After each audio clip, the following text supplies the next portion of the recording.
In the Stossel Matter segment tonight, a global warming scandal, kind of. One of the chief warming research centers is in England, and a few weeks ago somebody hacked into the email system for the Climate Research Unit and published some very controversial correspondence. Seems to be showing warming research may be questionable. With President Obama going to Copenhagen for a warming conference next week, the story's huge. Here now, Fox Business Channel anchor and factor analyst John Stossel.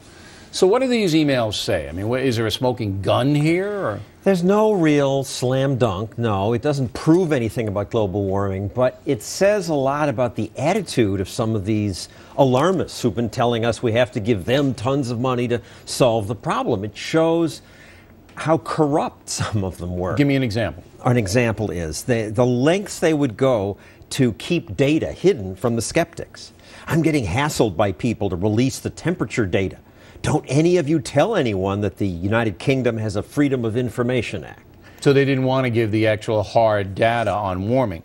You know, our pal Joe Bastardi in AccuWeather down in Pennsylvania thinks it's whole bogus. He thinks it hasn't been a warming trend since 1998 in the world.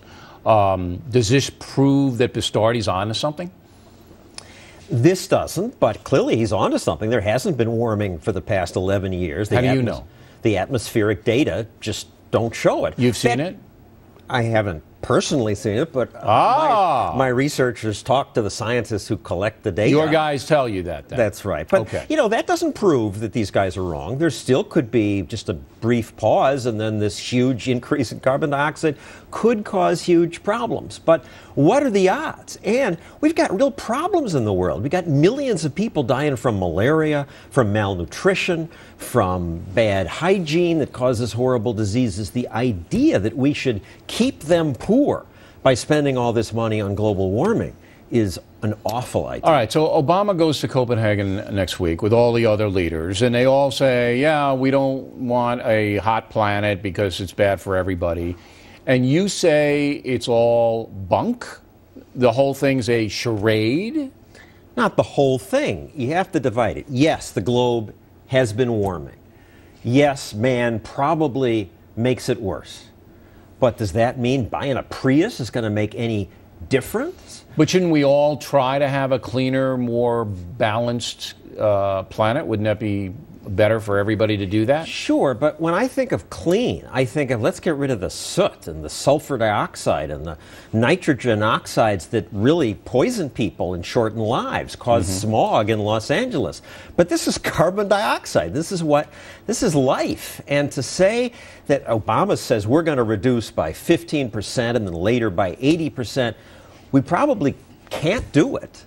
And even if we sign Kyoto, it would make an infinitesimal difference. China and India won't cooperate, so that's that too. You know, that's one of these things. And but my philosophy has always been only the deity knows whether the planet is warming and who's at fault. That's my philosophy. I'm throwing it into the hands of the Almighty. Okay. Now, if you're an atheist, of course, it doesn't do you much good, but also, along with that, I say anything that we, Stossel and O'Reilly and Obama and everybody else can do to make the planet cleaner, we should try to do, because that's the best policy. But it should matter, and we shouldn't impose rules that wreck the lives of poor people. And let's remember... How do we impose rules that wreck the lives of poor people? What are we doing there? If you have cap and trade that raises prices, a carbon tax, that makes it much tougher for a poor person to drive. That's true. I mean, these punitive taxes that will hurt regular working folks, I can't support any of that. And that's in play. But that really hasn't caught on in America at all. Not so far. And just remember, climate changes. It was once several degrees warmer than it is now. And it's not necessarily man making all the difference. Well, look at the dinosaurs. I mean, those poor guys. You know, one day they were chasing people around, and no, I know there were no people in the dinosaurs. And we don't have data that's good. And then all of a sudden the Ice Age came, and then Ray Romano made a cartoon about it, and the rest is history. And man didn't cause that. Right. But look, the reason this global warming thing is crazy is because of the media.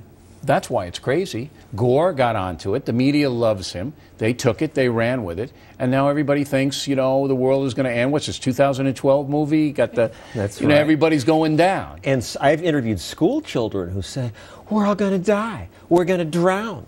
the water's going to go up 20 feet, and I'm worried that I'm going to drown. And yeah, so we got kids who are going to be absolute nervous wrecks because of this. All right, but you are taking a skeptical on global warming, but you're not it's a big con guy. Some of it's a big con. Some of it. Yeah.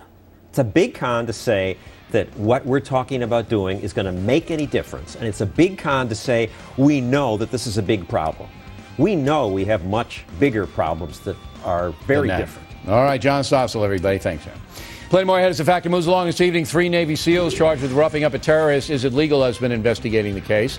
Also, the cops now say that Tiger Woods will have to pay a price for that very strange accident. We hope you stay tuned for those reports.